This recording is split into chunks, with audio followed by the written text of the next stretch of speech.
Eli Sharabi moved to Kibbutz Be'eri as a teenager and would later meet his wife Lianne there. Founded in 1946, before the State of Israel, Be'eri was one of the harder-hit Gaza border communities on October 7th. So that was our dream when we raised, family, and they grew up there, and they were very, very happy. But until our heaven became hell on October 7th. Alarms began around 6:30 a.m., and before long they understood something unusual was happening. For more than 4 hours they sat in their safe room, waiting for the IDF to rescue them, and receiving messages from other children on the kibbutz saying their mother or father had been killed. They knew the terrorists would reach them too, so Eli and Lianne made a decision. We are going to do anything to protect Noya and Yahel. The best way is not to fight against them. We'll do anything they say. Probably will kidnap me, and Lianne, Noya, and Yahel will be protected by their British passports. At 10:45, 10 terrorists broke into their home. As the terrorists fired, Eli and Lianne covered their girls with their bodies. Shortly after, they kidnapped Eli and took him into Gaza. So I just shout to the girls, I'll be back, just to calm them down, And I haven't seen them. That's the last moment I've seen them. If I only knew, I would say loads of things differently and maybe act differently, I don't know. More than 130 were murdered from Kibbutz Be'eri, including Eli's wife Lianne and teenage daughters Noya and Yahel. For the first 52 days, Hamas kept Eli in a home with a fellow hostage, a Thai worker from the kibbutz. Then came a ceasefire. In the first ceasefire, they thought it's a good opportunity to take me to the tunnels without someone to try to kill them or something like that, because it was a ceasefire. They took Eli to a mosque and inside opened a trap door. I refused in the beginning, tried to convince them I don't want to do that. It looked like the perfect grave for me. No air, darkness, air all around you. But they pointed the gun towards me, to my head, and then I remember the promise I made to my girls that I'll come back. So I chose life again.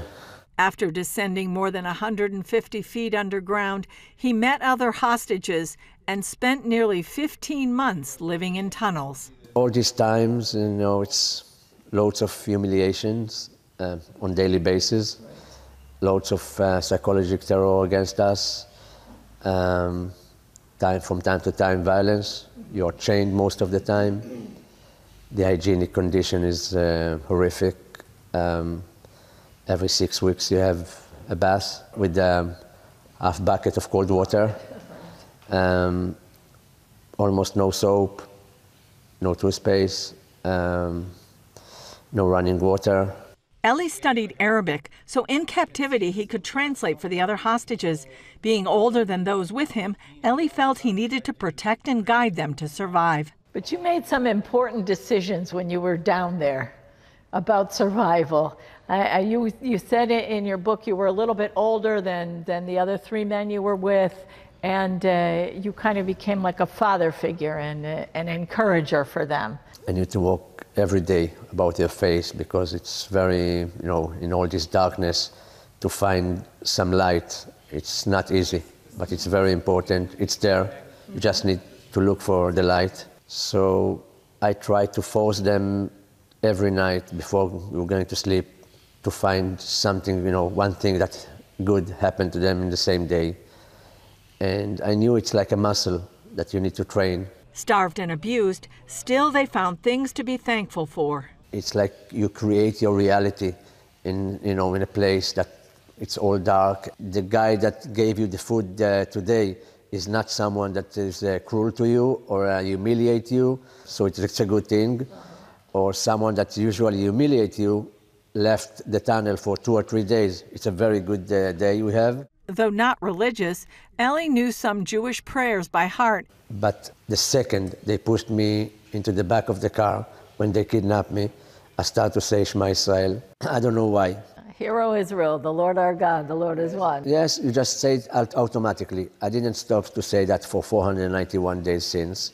After that, I met Eli Cohen that knew the prayers of the morning. So it was very good to open your day like that. I know it was a horrible, horrible situation there, but did you feel God at all? Did you feel like he was with you at all?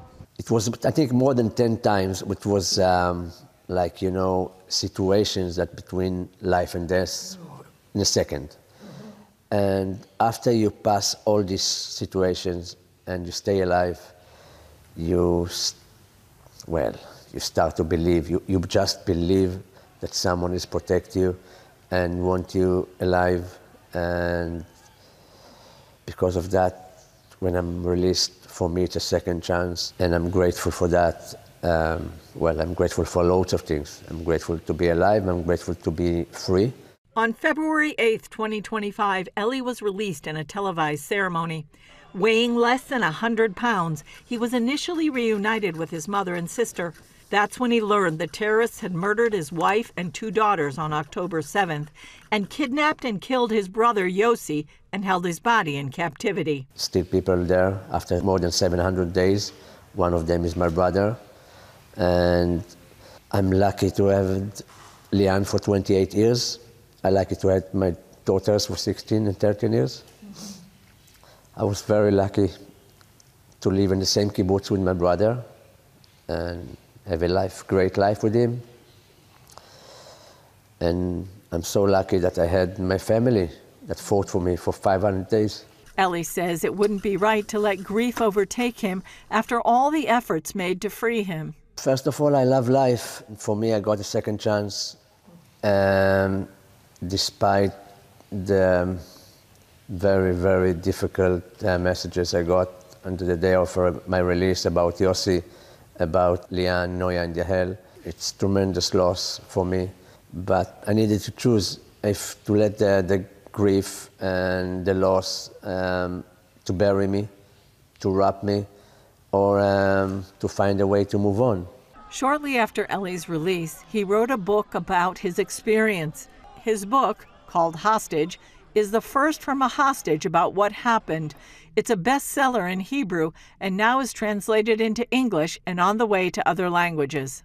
It was a very therapeutic process for me, and I felt this testimony should be heard and should be written for the history of Israel, for my history.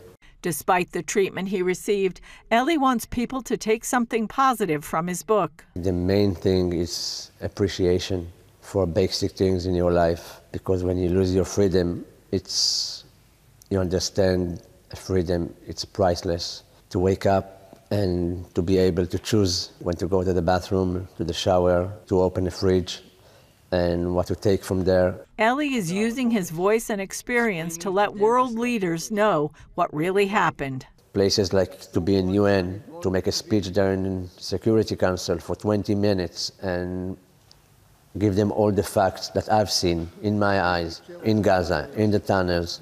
It was very, very meaningful for me. Maybe most important is that he's not dealing with negative emotions.